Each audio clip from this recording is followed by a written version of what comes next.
Hello friends, today we are going to study DNA repair. So in this video I'll give you a overview of different repair mechanisms. So next video we'll see in detail.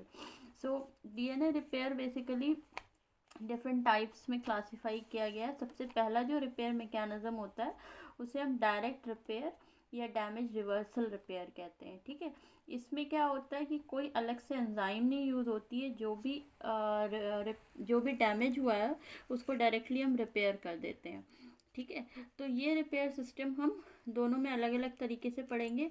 Prokaryote में इसे हम photo reactivation mechanism कहते हैं और eukaryote में हम इसे alkyl transferase mechanism से हम ये रिपेयर करते हैं। तो इन दोनों को हम डिटेल में देखेंगे। फिर जो नेक्स्ट रिपेयर होता है वो होता है मिसमैच रिपेयर, जो कि मोस्टली आपका रेप्लिकेशन के टाइम पे होता है। कि जब रेप्लिकेशन के टाइम पे मान लीजिए आपका ये डीएनए रेप्लिकेट हो रहा है और यहाँ पे ए की जगह यहाँ पे टी ऐड होना था, टी की जगह सी आ गया, तो ये मिसमैच हो रहा है। तो इसको कैसे रिपेयर किया जाता है ये हम पढ़ेंगे। तो ये मोस्टली हम प्रोकैरियोट में वेल स्टडीड है, तो प्रोकैरियोट में हम इसको डिटेल पढ़ेंगे। यूकैरियोट में इतना वेल नोन इन्फॉर्मेशन नहीं है इसकी। जो थर्ड कैटेगरी है आपकी एक्सीशन रिपेयर है। तो अभी तक जितना भी हमने देखा है मिसमैच और डायरेक्ट डैमेज रिवर्सल मैकेनिज्म में, उसमें कोई भी हम बेस रिमूव नहीं कर रहे हैं, मतलब एज सच कोई एक्सीशन नहीं हो रहा है। पर यहाँ पे क्या होता है, हम रिमूव करते हैं। तो अगर हम एक सिंगल बेस को रिमूव कर रहे हैं, ठीक है, तो वो बेस एक्सीशन कहलाएगा। और अगर वही बहुत सारे एक 10 to 15 ओलिगो न्यूक्लियोटाइड रिमूव कर रहे हैं तो वो न्यूक्लियोटाइड एक्सीशन रिपेयर कहलाएगा। और ये याद रखिएगा, अक्सर आता है, ये मोस्ट कॉमन रिपेयर मैकेनिज्म है। ठीक है, जितना भी डीएनए डैमेज होता है उसमें सबसे common repair mechanism nucleotide excision repair है। तो इसे हम दोनों में पढ़ेंगे। यूकैरियोट में जो हम पढ़ेंगे वो पढ़ेंगे एक्सपी सिस्टम, ज़ीरोडर्मा पिगमेंटोसम जो डिजीज़ है उसमें ये न्यूक्लियोटाइड एक्सीशन रिपेयर पढ़ा गया था। प्रोकैरियोट में जो है हम पढ़ेंगे, प्रोकैरियोट में आपका है UVRABC सिस्टम जो है एक्सी न्यूक्लियस, वो हम पढ़ेंगे इसको डिटेल में। अब जो नेक्स्ट रिपेयर सिस्टम आता है वो आपका है रिकॉम्बिनेशन रिपेयर। ठीक है, इस ये रिपेयर मैकेनिज्म में क्या होता है कि मान लीजिए आपका कोई डैमेज आ गया है, ठीक है, तो अगर आपने रिकॉम्बिनेशन मेथड पढ़ी होंगी तो कुछ स्ट्रैंड इन्वेजन होता है कुछ इस तरीके से, ठीक है, तो वो जाके उसको रिपेयर करता है। तो ये मोस्टली ये भी रेप्लिकेशन के टाइम पे होता है। ठीक है, ड्यूरिंग रेप्लिकेशन जब आपकी जो रेप्लिकेशन फोर्क है वो डैमेज हो जाती है।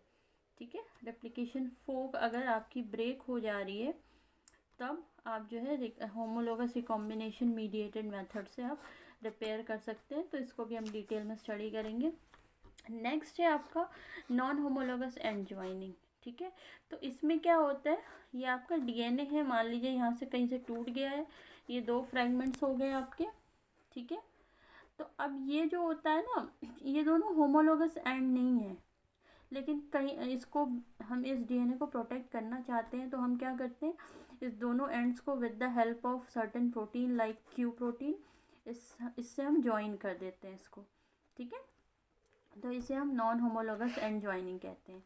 तो यहाँ तक आपने जितने भी रिपेयर पढ़े, डायरेक्ट रिपेयर से लेके आपके रिकॉम्बिनेशन रिपेयर तक, ये सारे के सारे क्या थे, एरर फ्री रिपेयर। तो ये क्वेश्चन आया है किसी एग्ज़ाम में, तो अगर पूछा जाए इसमें से कि which among the following is a error free repair, तो ये सारे एरर फ्री रिपेयर है। अब जो हम पढ़ेंगे वो एरर प्रोन रिपेयर है।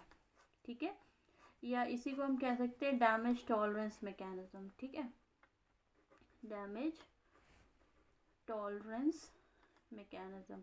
यहाँ पे क्या होता है, डैमेज कुछ इस लेवल का आ गया है कि रिपेयर करने के बाद भी आपका डैमेज रह जाता है। फॉर एग्ज़ाम्पल कि जैसे किसी का एक्सीडेंट हो गया है, ठीक है, तो उसको बचाने के लिए अगर उसके एम्पुटेशन करना पड़े, उसके लेग को कट करना पड़े, तो वो सर्वाइव तो कर जाएगा बट विथ एम्पुटेशन, मतलब डैमेज के साथ सर्वाइव कर रहा है।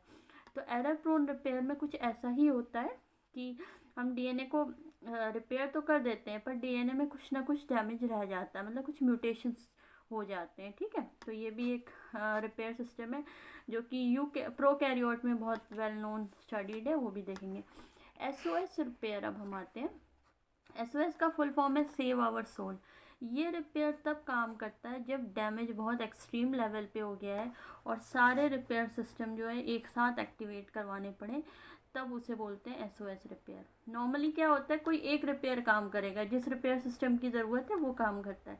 पर SOS में डैमेज बहुत एक्सट्रीम लेवल पे है तो बहुत सारे रिपेयर सिस्टम को एक्टिवेट करवाया जाता है। For example nucleotide, error prone repair, recombination सभी एक्टिवेट करवा दिए जाते हैं। तो आई होप ये वीडियो आपको क्लियर हो गया होगा। अब एक एक सिस्टम को हम डिटेल में नेक्स्ट वीडियो में पढ़ेंगे। Thank you so much.